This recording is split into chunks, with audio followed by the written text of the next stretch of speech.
तारीख़ बनु उमय्या। बिस्मिल्लाहिर्रहमानिर्रहीम। अल्लाहुम्मा सल्ली अला मुहम्मदिन व आलि मुहम्मद। अस्सलामु अलैकुम। मैं हूँ नबील शाह और आप देख रहे हैं मेरा digital channel Nabeel Shah official. दोस्तों, आज के व्लॉग में इस्लामिक हिस्ट्री का वो सिलसिला दोबारा शुरू करने जा रहे हैं जो हमने कससुल अंबिया, जो रसूलुल्लाह सल्लल्लाहु अलैहि वसल्लम के इस दुनिया से पर्दा फरमाने के बाद खुलफाए राशिदीन के नाम से जो एक सीरीज मुकम्मल की थी, जो हजरत हसन अलैहिस्सलाम पर इख्तिताम पजीर हुई थी, उसका टूटा हुआ सिलसिला हम आज तारीख़ बनु उमय्या से दोबारा जोड़ रहे हैं। यहाँ से आगे मैं आपको इस्लामिक हिस्ट्री का वो अहवाल बताऊंगा जो तारीखी कुतब में मौजूद है। दोस्तों, आज के वीलॉग में मैं आपको बताऊंगा कि बनु उमय्या की हुक्मरानी, बनु उमय्या की तारीख और उसके मशहूर हुक्मरानों का जिक्र करूंगा और बनु उमय्या के जवाल की वजूहात का भी जायजा लिया जाएगा। मगर इससे पहले कि मैं आज के वीलॉग में आगे बढ़ूं, अगर आपने अभी तक मेरे चैनल नबील शाह ऑफिशियल को सब्सक्राइब नहीं किया तो अभी कर लीजिए और साथ में दिए गए बेल आइकन का बटन भी प्रेस कर दे ताकि आपको मेरी आने वाली तमाम वीडियोस बर वक्त मिलती रहे। तारीख़ बनु उमय्या। दोस्तों, बनु उमय्या कुरैश का एक मुमताज और दौलतमंद कबीला था। इसी खानदान ने खिलाफत राशिदा के बाद तकरीबन एक सदी तक मुल्कियत संभाली और इस्लामी फतुहात को बामे उरूज पर पहुंचाया, जिसकी सरहदें एक तरफ चीन और दूसरी तरफ स्पेन तक फैली हुई थी। अलबत्ता मरकजी खिलाफत के खात्मे के बावजूद इस खानदान का एक शहजादा अब्दुर्रहमान अद-दाखिल स्पेन में हुकूमत कायम करने में कामयाब हुआ, जहां 1492 यानी 1492 ईस्वी तक उमवी सल्तनत कायम रही। बनु उमय्या की हुकूमत का पस मंजर, background of Banu Umayya rule. दोस्तों, कुरैश के तमाम खानदानों में से बनु हाशिम और बनु उमय्या को अजमत और शोहरत और दुनियावी वजाहत के एतबार से नुमाया मकाम हासिल था। यही वजह थी कि कबायली दौर होने की वजह से जमाने जाहिलियत में भी कभी बनु हाशिम सबकत ले जाते और कभी बनु उमय्या। बनु हाशिम और बनु उमय्या में मुद्दत तक तौलीद काबा की सरदारी के सिलसिले में तनाजा रहा। आखिर बाअसर लोगों की मदाखलत से इन दोनों में इंतजामी मामूर तकसीम कर दिए गए। दोस्तों, इस खानदान के जद्दे आला उमय्या बिन अब्दुशम्स थे। कुरैश का सिपा सलारी का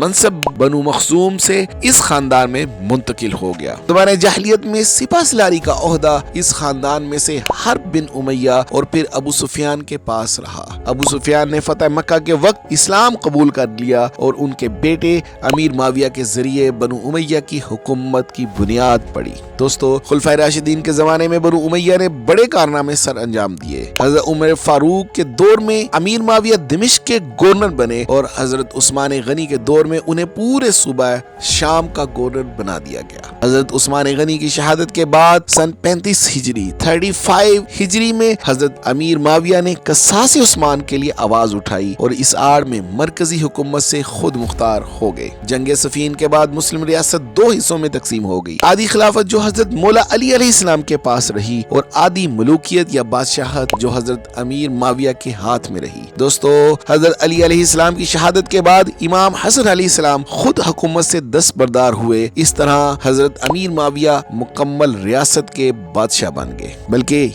ये कहा जाए कि इस्लामिक रियासत के पहले बादशाह बन गए। बनु उमय्या की हुक्मरानी का आगाज। दोस्तों, बनु उमय्या की हुक्मरानी के उरूज के जमाने में इन बादशाहों ने हुकूमत संभाली। इनका उरूज 666 से लेके 680 यानी 661 से लेके 680 तक माविया बिन अबू सुफियान ये पहले बादशाह रहे। दोस्तों, एक बात याद रखिएगा कि हजरत उमर फारूक किसी गवर्नर या सिपा सलार को एक जगह मुस्तकिल तैनात नहीं रखते थे, क्योंकि इनका नजरिया था कि एक जगह रखने से गवर्नर का सियासी और फौजी असर और रसूख मजबूत कर लेने का खदशा रहता था। लेकिन हैरान कुन तौर पर हजरत उमर फारूक पर दबाव था, या वो बनु उमय्या की नाराजगी की वजह से खौफजदा थे, या फिर कोई खास मसलहत थी। हजरत अमीर माविया के मामले में हजरत उमर फारूक से ये एहतियात नहीं बरती गई, या बनु उमय्या की सियासी असर और रसूख का असर था। ये एक नजरिया भी ये भी है कि शाम की गवर्नरी बनु उमय्या के असर और रसूख के सामने हजरत उमर फारूक की मजबूरी थी, क्योंकि सकीफा में मौला अली अलैहिस्सलाम और बनु हाशिम के शिकवा की वजह से बनु उमय्या और तलका को मजबूरन सियासी ओहदों से नवाजना लिखना पड़ा ताकि बनु हाशिम के बिलमुकाबिल हुकूमत को दवाम बख्शा जा सके। दोस्तों, यजीद बिन अबी सुफियान की अमवास की वबा में यानी ताउन की वबा में फोत होने के बाद हजरत उमर फारूक ने इनके भाई माविया को शाम की इमारत सौंप दी और सारी जिंदगी इनको इस ओहदे पर माजूल या दूसरी जगह तबादला नहीं किया। हजरत उमर फारूक के 7 साल और फिर हजरत उस्मान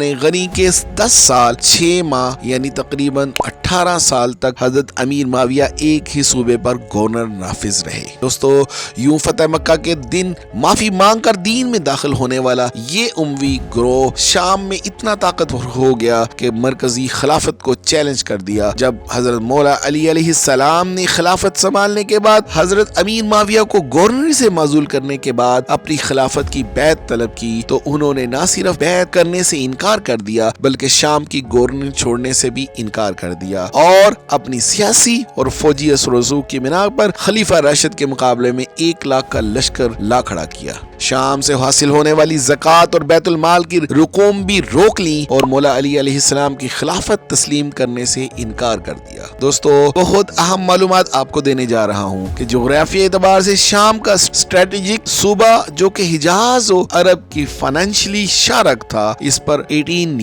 18 साल की मुसलसल हुक्मरानी की वजह से हजरत अमीर माविया का तसल्लुत कायम हो चुका था। लिहाजा हजरत मौला अली अलैहिस्सलाम के पास इसके सिवा कोई चारा नहीं था कि एक बागी गवर्नर जो कि ना तो बैत कर रहा था और ना ही सूबे का चार छोड़ने को तैयार था, इससे जंग की जाए और मकबूजा सूबा छड़ाया जाए। दर हकीकत इस जंगे सफीन के फौरन बाद ही अमलन सूबा शाम में बनु उमैया की सल्तनत का बकायदा आगाज हो गया था, जबकि अमलन पूरी इस्लामिक हुकूमत पर हुक्मरानी हजरत अली अलैहिस्सलाम की शहादत के बाद इमाम हसन अलैहिस्सलाम की दस्तबरदारी के साथ बनु उमैया की मुकम्मल हुक्मरानी पूरी इस्लामिक सल्तनत पर कायम हो गई। दोस्तों, हजरत अमीर माविया ने जिन उसूलों के तहत खिलाफत को चलाया वो खिलाफत राशिदा से बिल्कुल मुख्तलिफ थे। ईरानी और रूमी तर्ज की शख्सी हुकूमत में उन्होंने एक बादशाह की हैसियत से हुकूमत की। उन्होंने शाम के मशहूर शहर दिमिश्क को अपना दारुल खिलाफा करार दिया, जहां वो खिलाफत से कबल गवर्नर की हैसियत से 18 साल से क़याम पजीर थे। इनके दौर के अहम तरीन वाक़यात में सिंध, तुर्किस्तान और शमाली अफ्रीका की फतूहात और कस्तंतुनिया पर हमला शामिल है। दोस्तों,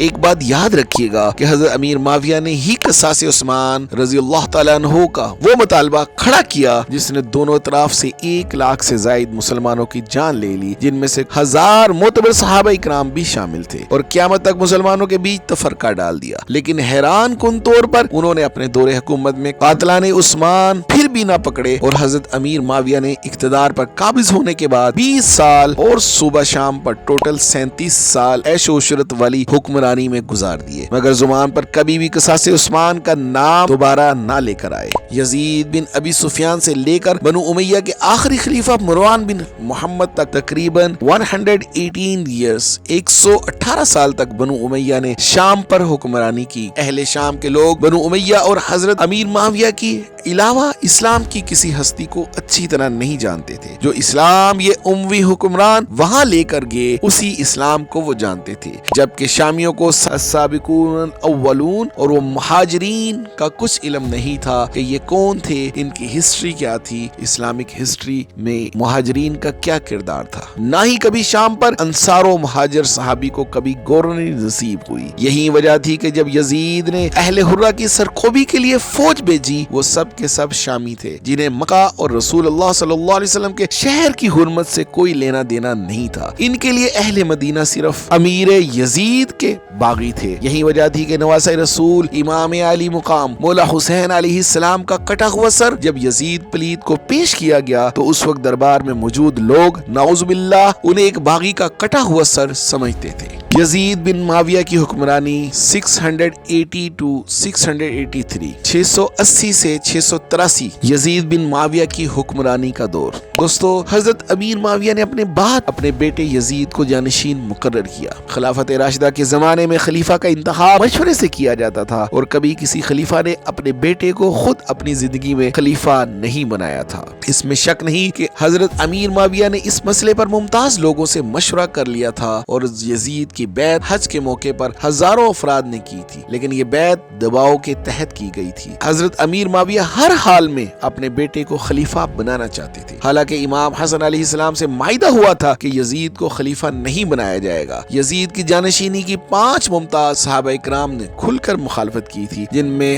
حضرت امام حسین علیہ السلام، حضرت عبداللہ بن عمر رضی اللہ تعالیٰ عنہ، حضرت عبداللہ بن عباس رضی اللہ تعالیٰ عنہ، حضرت عبداللہ بن زبیر رضی اللہ تعالیٰ عنہ اور حضرت عبد الرحمن بن ابو بکر رضی اللہ تعالیٰ عنہ۔ لیکن امیر معاویہ نے یزید کو اپنا جانشین مقرر کر کے اسلامی تاریخ میں ایک ایسی سیاسی بدعت کی بنیاد ڈالی جس نے ملوکیت کے نظام کو پوری طرح مستحکم کر دیا۔ دوستو، یزید اخلاق و کردار کے لحاظ سے بھی اس پائے کا نہیں تھا کہ مسلمانوں کا خلیفہ بنتا۔ اس کے دور کا افسوسناک ترین واقعہ سانحہ کربلا تھا، جس میں نواسہ رسول صلی اللہ علیہ وآلہ وسلم، امام علی مقام امام حسین علیہ السلام اور ان کے تمام فرزند اور تمام اہل خانہ سمیت شہید کر دیے گئے۔ چند عورتیں اور ایک امام سجاد علیہ السلام، جنہیں امام زین العابدین بھی کہا جاتا ہے، وہ ایک شخصیت ایسی تھی جو زندہ بچے تھے اور اسی سے آگے سادات کی نسل بھی چلی۔ کربلا کا یہ واقعہ تاریخ اسلام کا بڑا افسوسناک حادثہ تھا۔ اس کی ذمہ داری سراسر یزید پر عائد ہوتی ہے۔ ابن زیاد تو محض اس کے ٹکڑوں پر پلنے والا ایک گورنر تھا۔ مسلمانوں سے یہ توقع نہیں کی جا سکتی تھی کہ وہ اپنے رسول کے پیارے نواسے سے ایسا سلوک کریں گے۔ چنانچہ کربلا کے اس واقعہ کا حجاز میں سخت رد عمل ہوا اور وہاں کے لوگوں نے یزید سے بیعت توڑ کر مشہور صحابی عبداللہ بن زبیر رضی اللہ تعالیٰ عنہ کے ہاتھ پر خلافت کی بیعت کر لی۔ اس کے بعد دوسرا افسوسناک واقعہ ہرا پیش آیا، جس میں امویوں کی فوج نے مدینہ میں قتل عام کیا اور 3 دنوں تک لوٹ مار مچائی رکھی۔ اس کے بعد اموی فوج نے مکہ کا رخ کیا، لیکن یزید کا انتقال ہو گیا اور شامی فوج دمشق واپس آ گئی۔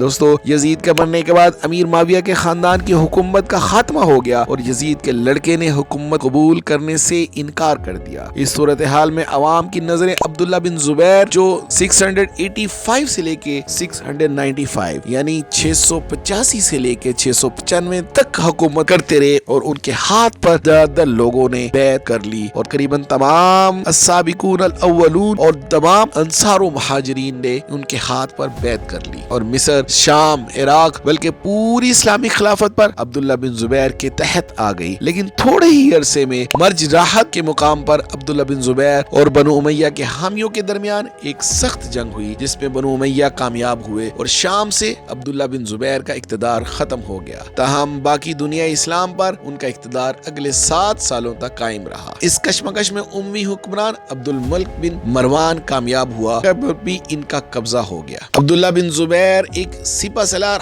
حجاج بن یوسف کے مقابلے میں اتحادی شجاعت دیتے ہوئے شہید ہو گئے۔ ان کی شہادت کے بعد نظام خلافت کی بحالی کی رہی سہی امید بھی ختم ہو گئی۔ عبد الملک بن مروان 685 to 705 685 سے لے کے 705 عیسوی تک حکومت کی۔ دوستو، عبد الملک بن مروان 39 ایئرز کی عمر میں تخت نشین ہوا۔ دوستو، عبد الملک بن مروان کے عہد کے کارناموں میں اسلامی سکہ کا باقاعدہ اجرا اور عربی زبان کو دفتری زبان بنانا ہے، مذہبی خدمات میں مساجد کی تعمیر، مسجد نبوی اور خانہ کعبہ کی توسیع و مرمت، جامع مسجد دمشق کی تعمیر، شہروں کی آباد کاری ہے۔ مکہ میں اس کے دور میں بہت بڑا سیلاب آیا تھا، لہٰذا اس نے شہری آبادیوں کی مرمت و تعمیر میں بہت زیادہ زور دیا اور شہر مکہ کی تعمیر نو کی گئی۔ دوستو، سفیانی خاندان کے بعد بنو امیہ کا جو دوسرا خاندان تخت خلافت پر بیٹھا وہ مروان بن حکم کی اولاد سے تھا، جو حضرت عثمان غنی رضی اللہ تعالیٰ عنہ کا کاتب رہ چکا تھا۔ مروان بن حکم کو رسول اللہ صلی اللہ علیہ وسلم نے مدینے سے شہر بدر کر دیا تھا۔ نعوذ باللہ، وہ رسول اللہ صلی اللہ علیہ وسلم کی نقل اتارا کرتا تھا۔ حضرت ابو بکر صدیق اور حضرت عمر فاروق نے اسے واپس مدینہ اپنے دور میں نہ آنے دیا۔ مرج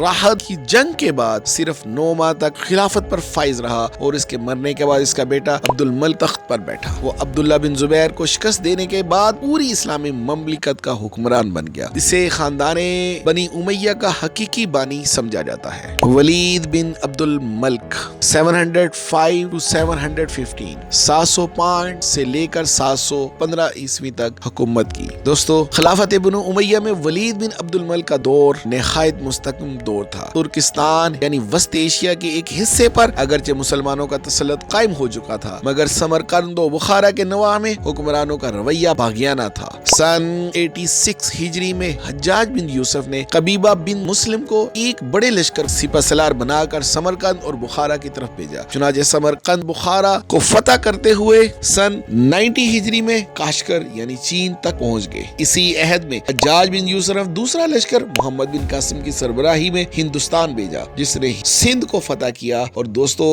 इस अहद का एक और बड़ा कारनामा उंदलस की फतूहात यानी इस्लाम का यूरोप पर गलबा है। बनु उमैया के मशहूर सिपहसालार तारिक बिन जियाद ने उंदलस पर, जिसका मौजूदा नाम स्पेन है, वो सल्तनत टाइम की जो रूमा का मरकज समझा जाता था, इसको फतह किया। मूसा बिन नसीर ने उंदलस की फतह के बाद जबराल्टर, जिसे जबल तारिक भी कहा जाता है, और स्पेन पर हमले किए। स्पेन को फतह करने के बाद मुसलमानों ने यूनान के बहुत बड़े शहर जिनमें कर्तबा, करमुना और अशबेलिया पर इस्लामी गलबा का परचम लहराया। इसके बाद तारिक बिन जियाद और मूसा बिन नसीर ने शुमाली उंदलस में इज्तमाई हमले किए और बहरे मुतवस्सत के साहिल पर बार्सिलोना फतह करते हुए फ्रांस की सरहद दरियाए अरबूना यानी नैरोबी तक पहुंच गए। वलीद बिन अब्दुल मलिक के ही दौर में मुसलमा बिन अब्दुल मलिक और अब्बास बिन वलीद ने एशियाई कुचक यानी मौजूदा तुर्किया का वो हिस्सा जहां यूरोप और बर आजम एशिया बाहम आपस में मिलते हैं, उसको फतह किया। कतीबा बिन मुस्लिम ने बुखारा, समरकंद, खेवा और काशगर फतह किए। मोहम्मद बिन कासिम ने सिंध को उमवी हुकूमत का हिस्सा बनाया। तीसरी लश्करकशी मूसा बिन नसीर और तारिक बिन जियाद ने मगरिब में स्पेन और पुर्तगाल पर करके इसको खिलाफत का हिस्सा बनाया। इसके अलावा मगरबी बहरा रूम में जजायर बलियारे पर भी कब्जा हुआ। इस तरह वलीद के दौर में उमवी हुकूमत काशगर से बहरा ओकियानूस तक फैल गई। ये दौर अजीम इस्लामी फतूहात का दौर था। सुलेमान बिन अब्दुल मलिक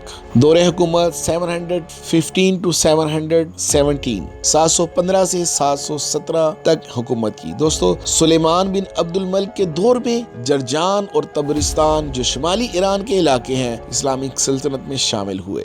सुलेमान बिन अब्दुल मलिक ने अपने ही दौर में उमर बिन अब्दुल अजीज को अपना खलीफा मुकर्रर कर दिया। लिहाजा मौरखीन उमर बिन अब्दुल अजीज के दौर को सुलेमान बिन अब्दुल मलिक के दौर का हिस्सा तस्वर करते हैं। सुलेमान बिन अब्दुल मलिक ने सिर्फ 2.5 साल हुकूमत की, लेकिन इसके दौरे हुकूमत में कई अहम वाक़यात पेश आए, जिनमें वलीद के दौर के 3 मशहूर सिपहसालारों मोहम्मद बिन कासिम, मूसा बिन नसीर और कतीबा बिन मुस्लिम का अफसोसनाक अंजाम भी शामिल है। इसके अलावा इसके दौर में तारिक बिन जियाद को भी कत्ल किया गया। इसके दौर का दूसरा अहम वाक़या कस्तंतुनिया का नाकाम मुहासरा था। इसके दौरे खिलाफत का तीसरा और अहम तरीन वाक़या उमर बिन अब्दुल अजीज की जानशीनी थी। उमर बिन अब्दुल अजीज दौरे खिलाफत 717 to 720 717 से लेके 720 ईस्वी तक हुकूमत की। दोस्तों, हज़रत उमर बिन अब्दुल अजीज का दौरे खिलाफत का निज़ाम खुलफाए राशिदीन की तर्ज के निज़ाम पर इस्तवार करने की कोशिश की गई। दोस्तों, उमर बिन अब्दुल अजीज का दौरे सल्तनत बनु उमैया का सबसे निराला और शानदार दौर था, जिसने खिलाफत राशिदा की याद ताज़ा कर दी। हालांकि आपका दौरे खिलाफत महज 2 साल 5 माह का रहा, लेकिन इस मुख्तसर मुद्दत में उन्होंने वो कारनामे अंजाम दिए कि मुसलमान उन्हें इस्लामिक खलीफा राशिद करार देते हैं। उमर बिन अब्दुल अजीज को जहर देकर शहीद कर दिया गया। शहादत के वक्त आपकी उम्र महज 39 ईयर्स 40 साल थी। यजीद बिन अब्दुल मलिक दौरे हुकूमत 720 to 724 720 से 724 तक हुकूमत की। दोस्तों, हज़रत उमर बिन अब्दुल अजीज के बाद सुलेमान बिन अब्दुल मलिक की वसीयत के मुताबिक यजीद बिन अब्दुल मलिक खलीफा बना। वो महज 40 रोज तक सल्तनत को उमर सानी के उसूलों पर चलाता रहा। फिर ये भारी पत्थर उससे ना उठ सका और तमाम इस्लाहात मंसूख करके वही पुराना 10 बरदारी निजाम दोबारा कायम कर दिया। 4 साल 4 माह हुकूमत करने के बाद उसका इंतकाल हो गया और उसका भाई हिशाम बिन अब्दुल मलिक खलीफा हो गया। हिशाम बिन अब्दुल मलिक का दौरे हुकूमत 724 to 743 724 से लेके 743